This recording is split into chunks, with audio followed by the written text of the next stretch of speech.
Hello everyone, SS here and pocket tech. I'm back again with another video.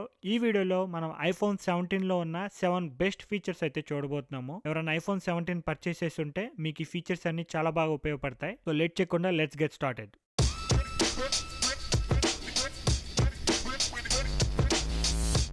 First వచ్చేసి PWM dimming zone, pulse wide modulation.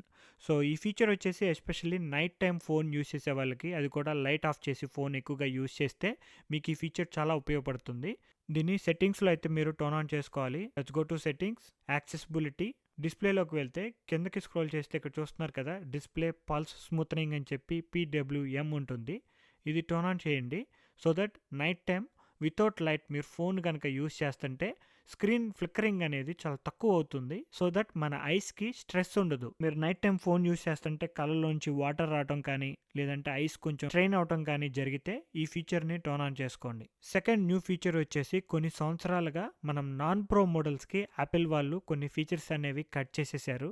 Like refresh rate కావచ్చు, always on display కావచ్చు.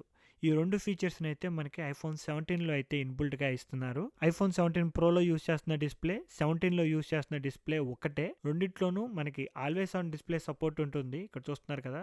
And also మీరు ఫోన్ని use చేస్తున్నప్పుడు 120 hertz refresh rate అనేది ఉంటుంది. Tone on చేయడానికి ఎక్కడ ఆప్షన్ ఉండదు, కావాలంటే ఆఫ్ చేసుకోవడానికి అయితే ఆప్షన్ ఉంది.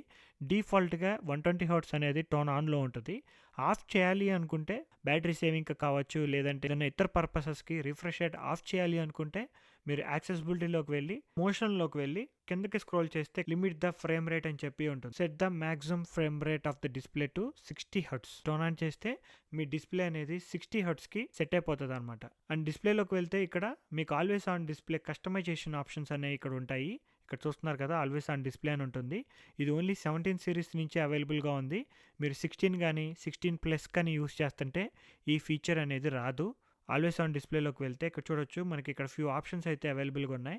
షో వాల్పేపర్ అని చెప్పి ఆప్షన్ ఉంటుంది. ఇది ఆన్ చేస్తే ఏమవుతుందంటే మీకు ఇక్కడ బ్యాక్గ్రౌండ్లో లాక్ స్క్రీన్ మీద ఉన్న వాల్పేపర్ అనేది ఆల్వేస్ ఆన్ డిస్ప్లేలో కూడా కనిపిస్తూ ఉంటుంది. ఇక్కడ మీకు బ్లర్లో ఎందుకు ఉంది అంటే, నేను బ్లర్ ఆప్షన్ టర్న్ ఆన్ చేశాను. ఇక్కడ సెకండ్ ఆప్షన్ చూడొచ్చు, బ్లర్ యువర్ వాల్పేపర్. కొత్తగా iOS 26లో వచ్చింది. ఆ బ్లర్ ఆఫ్ చేస్తే చూడొచ్చు, వాల్పేపర్ కనిపిస్తూ ఉంటుంది. ఆల్వేస్ ఆన్ డిస్ప్లేలో యూస్ చేస్తే 1 హర్ట్స్లో ఉంటుందన్నమాట. చాలా తక్కువ బ్యాటరీని అయితే కన్జ్యూమ్ చేసుకుంటుంది, బట్ బ్యాటరీ అయితే డ్రైన్ అవుతుంది, కాకపోతే చాలా తక్కువ. అసలే ఈ ఫోన్లో బ్యాటరీ సైజ్ అనేది కొంచెం చిన్నది కదా, బ్యాటరీని సేవ్ చేసుకోవాలి అనుకుంటే మీరు షో వాల్పేపర్ని కూడా ఆఫ్ చేసుకోవచ్చు. నెక్స్ట్ ఫీచర్ వచ్చేసి, ఇప్పటి నుంచి బ్యాక్ సైడ్ ఉన్న రెండు కెమెరాస్ మనకి 48 మెగాపిక్సెల్ కెమెరాస్, బట్ ఇవి డిఫాల్ట్గా ఓన్లీ 24 మెగాపిక్సెల్లోనే షార్ట్ తీస్తాయి. జనరల్గా మిగతా ఫోన్స్ అయితే 12 మెగాపిక్సెల్స్లోనే షార్ట్ తీస్తాయి, ఈవెన్ దో వాళ్ళకి 50 మెగాపిక్సెల్ కెమెరాస్ ఉన్నా. బట్ ఐఫోన్లో అది 24 మెగాపిక్సెల్స్లో ఉంటుంది. 48 మెగాపిక్సెల్లో వైడ్ అండ్ అల్ట్రా వైడ్ రెండు 48 మెగాపిక్సెల్స్లో క్యాప్చర్ చేయాలి అనుకుంటే మీరు కొన్ని సెట్టింగ్స్ని చేంజ్ చేసుకోవాలి. Let's go to settings, camera ఫార్మాట్స్లోకి వెళ్తే ఇక్కడ చూడొచ్చు, ఫోటో మోడ్లో 24 మెగాపిక్సెల్ డిఫాల్ట్గా ఆన్లో ఉంటుంది, which is very good. 12 megapixel కావాలంటే చూస్ చేసుకోవచ్చు, బట్ 24 ఈస్ ఫైన్. కింద చూసుకుంటే రెజల్యూషన్ కంట్రోల్ అని చెప్పి ఉంటుంది. ఈ రెజల్యూషన్ కంట్రోల్ని టర్న్ ఆన్ చేశారనుకోండి, మీరు 48 మెగాపిక్సెల్ని ఇప్పటి నుంచి యూస్ చేసుకోవచ్చు. సో కెమెరాలోకి వెళ్తే ఇక్కడ చూడొచ్చు, HEIF ఫైల్స్ అని చెప్పి ఆన్లో ఉంటుంది. దీని క్లిక్ చేస్తే 48 మెగాపిక్సెల్ని క్లిక్ చేస్తే ఈ షాట్ అనేది మనకి 48 మెగాపిక్సెల్లో వస్తుంది. 24 క్లిక్ చేస్తే 24 మెగాపిక్సెల్ షాట్ వస్తుంది. సో ఫోటో ఓపెన్ చేసి పైకి స్క్రోల్ చేస్తే ఇక్కడ చూడొచ్చు, 24 మెగాపిక్సెల్ షాట్ ఇది. పక్కకి స్క్రోల్ చేస్తే 48 megapixel shot. Fourth new feature వచ్చేసి మనకి ఫ్రంట్ ఫేసింగ్ కెమెరాలో యాపిల్ వాళ్ళు మనకి ఐఫోన్ 17 సిరీస్లో ఫ్రంట్ ఫేసింగ్ కెమెరాని అయితే మంచిగా అప్గ్రేడ్ చేశారు. దీంట్లో మనకి 18 megapixels multi aspect ratio camera వస్తుంది, which is an ultra wide. And also దీంట్లో మల్టీ యాక్సెప్ట్ రేషియో కెమెరా కాబట్టి ఇక్కడ అల్ట్రా వైడ్ ఆప్షన్స్తో పాటు మనకి ఇక్కడ పక్కన ఇంకొక ఆప్షన్ ఉంటుంది. అది క్లిక్ చేశారనుకోండి, మీరు ఫోన్ని ల్యాండ్స్కేప్లోకి తిప్పాల్సిన అవసరం లేదు, అందరూ వచ్చేలాగా పోర్ట్రేట్లో పట్టుకొని ఫోటో తీయొచ్చు అనమాట. ఈ ఫీచర్ ఎవరికి ఎక్కువగా ఉపయోగపడుతుందంటే, గ్రూప్ సెల్ఫీస్ ఎక్కువగా తీసుకునే వాళ్ళకి అండ్ ఆల్సో లాగింగ్ చేసే వాళ్ళకి బాగా యూస్ఫుల్గా ఉంటుంది. ఎందుకంటే వాళ్ళు ఒక్కళ్ళే షూట్ చేస్తారు. ఫ్రంట్ ఫేసింగ్తో షూట్ చేస్తే ఇలా పోర్ట్రేట్లో వస్తుంది. వీడియోస్ అన్ని 16:9లో కావాలి. మీకు ఈ పోర్ట్రేట్ ఆప్షన్ క్లిక్ చేసుకొని ఫ్రంట్ ఫేసింగ్ కెమెరాతో మీరు 16:9 యాక్సెప్ట్ రేషియోలో వీడియోస్ని క్యాప్చర్ చేసుకోవచ్చు. వేరే ఫోన్స్తో కంపేర్ చేసినప్పుడు ఫ్రంట్ ఫేసింగ్ కెమెరా ఫొటోస్ అయితే ఎక్సలెంట్గా ఉన్నాయి. ఇక్కడ కెమెరా శాంపుల్స్ చెక్ చేయొచ్చు. డిఫరెంట్ ఫోన్స్తో అయితే నేను కంపారిజన్స్ చేస్తూ ఉన్నాను లాస్ట్ 3 months నుంచి. So front facing camera iPhone 17 సిరీస్లో అయితే ఎక్సలెంట్గా ఉంది. నెక్స్ట్ ఫీచర్ వచ్చేసి ఇదే లాస్ట్ ఫీచర్ ఆన్ కెమెరాస్. ఇదేంటి అంటే కెమెరాలోకి వెళ్ళి వీడియోస్లోకి వెళ్తే ఈ పైన 6 డాట్స్ కనిపిస్తున్నాయి కదా, దాని మీద క్లిక్ చేశారనుకోండి మీకు ఇక్కడ న్యూ ఫీచర్ కనిపిస్తుంది, డ్యూయల్ క్యాప్చర్. మనం ఆండ్రాయిడ్ ఫోన్స్లో ఇదివరకు చూసాం కదా, ఆ ఫీచర్ని అయితే మనకి ఐఫోన్కి తీసుకొచ్చారు. యాక్షన్ మోడ్తో పాటు డ్యూయల్ క్యాప్చర్ మోడ్ అవైలబుల్గా ఉంటుంది. మీరు ఈ డ్యూయల్ క్యాప్చర్ మోడ్ క్లిక్ చేయగానే ఇక్కడ ఫ్రంట్ ఫేసింగ్ కెమెరా కూడా ఆన్ అవుతుంది. So back facing camera and front facing camera రెండింటితోనూ ఒకేసారి వీడియోని క్యాప్చర్ చేయొచ్చు. ఇది కూడా వ్లాగింగ్ వాళ్ళకి బాగా యూస్ఫుల్గా ఉంటుంది. నెక్స్ట్ ఫీచర్ వచ్చేసి బ్యాటరీ సేవింగ్ ఫీచర్. ఈ ఫీచర్ యాపిల్ ఇంటెలిజెన్స్తో పాటు పనిచేస్తుంది.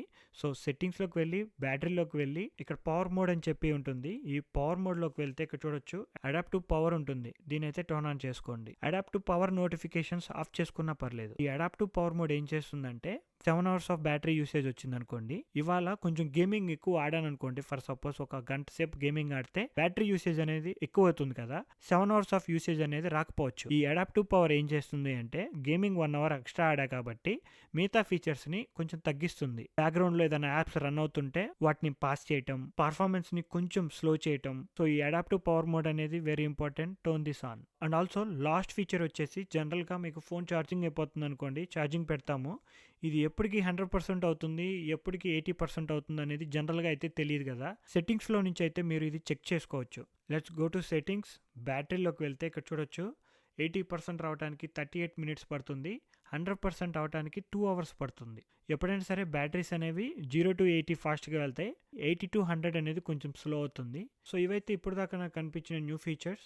iOS 18లో ఇంకా చాలా ఫీచర్స్ అయితే అవైలబుల్గా ఉన్నాయి. ఆ వీడియోస్ అన్ని కింద డిస్క్రిప్షన్లో అయితే ఉంటాయి, మీకు ఇంట్రెస్ట్ ఉంటే చెక్ చేయొచ్చు. మీకు ఇంకేమైనా క్వశ్చన్స్ ఉంటే let me know in the comment section below. ఈ వీడియో కనుక మీకు నచ్చినట్టయితే ప్లీజ్ లైక్, షేర్. ఇలాంటి మరిన్ని వీడియోస్ చూడాలి అనుకుంటే please subscribe to pocket tech.